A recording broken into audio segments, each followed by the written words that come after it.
কিরে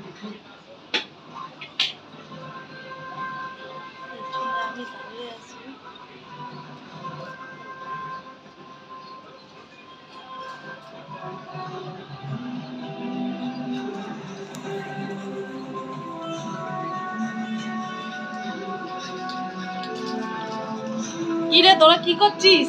কখন থেকে ভিডিও হচ্ছে এখানে? হ্যাঁ এলাম, এসে চলেও গেলাম, চলে গিয়ে আবার ভিডিওটাকে সেভ করলাম। হ্যাঁ তোদের ঘরে চোর চুরি করে নিয়ে গেলেও কেউ কিছু বলতে পারবে না। হ্যাঁ এ নাও, আমি খালি হাতে আসি না কুটুম বাড়িতে এলে। হ্যাঁ